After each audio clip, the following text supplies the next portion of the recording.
shortly with a big one.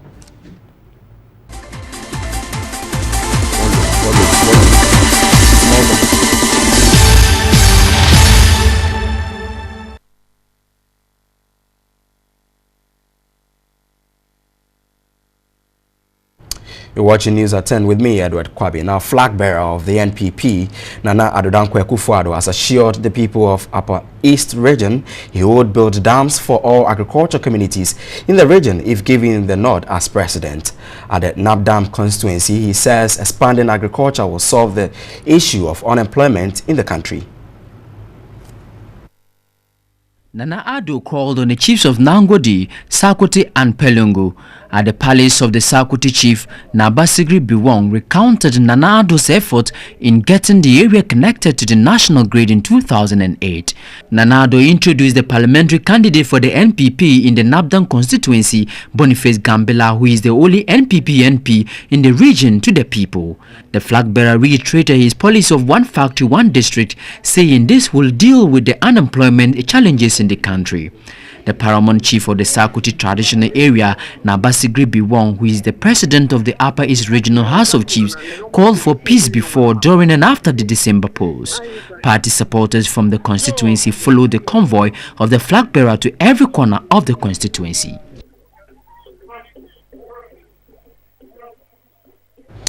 And to help us delve into this issue, on the phone lines we've been joined by Dr. Edward Brenya. He's a political science lecturer with Kwame Nkrumah University of Science and Technology. Good evening, sir, and thanks for your time on News at 10. Hello. Hello, good evening, sir.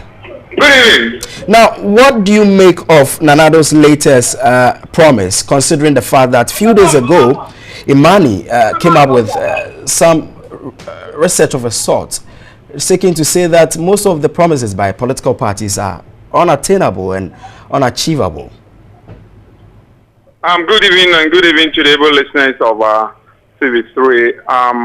I think that, just as Imani has said, Nana has given a promise. We really don't know whether or not Nana is speaking from resources that he's assured of. But what we want to say is that if political parties think that promises could be made so that they can woo electorates to vote for them, that is very unfair. We don't want a situation where if tomorrow Ghanaians should give Nana the presidency, that he will come back to tell us that he thought he could have done it by looking at the resources that are available, he may not be able to do it. That's what we don't want.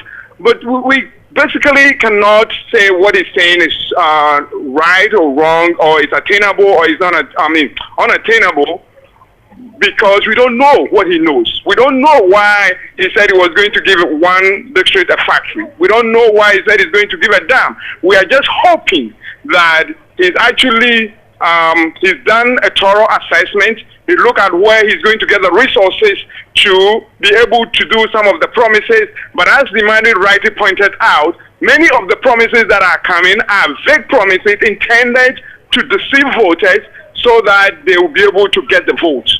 And that, I think, if that is what the political parties are resorting to, it will not be fair. Imani Ghana tabulated over 500 promises just within this short space. And they are saying that political parties are promising a lot during this period.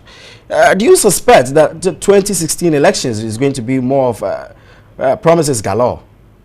Absolutely. That's why the other time on your show, I was talking about the manifesto.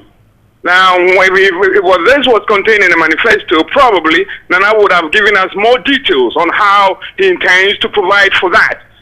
Because they feel that you can just say things and get people to vote for you because you have promised something. Political parties find it expedient, they find it proper to be doing that. I think it's very unfair. It's very unfair given that the money has actually counted 500. And as I said, I wouldn't want to take this away from Nana because I don't know what he knows. I don't know the basis upon which he's saying it, but we just want to caution political parties that they should not take the Ghanaian electorate for granted and think that they can just say anything so that they vote for them, only to come in and deceive the electorate. Because at a point in time, if that continues, it might cause the political party.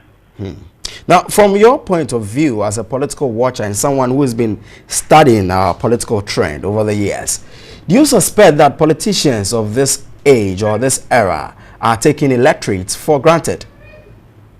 Absolutely. I think they are taking the electorate. They've not studied the current electorate.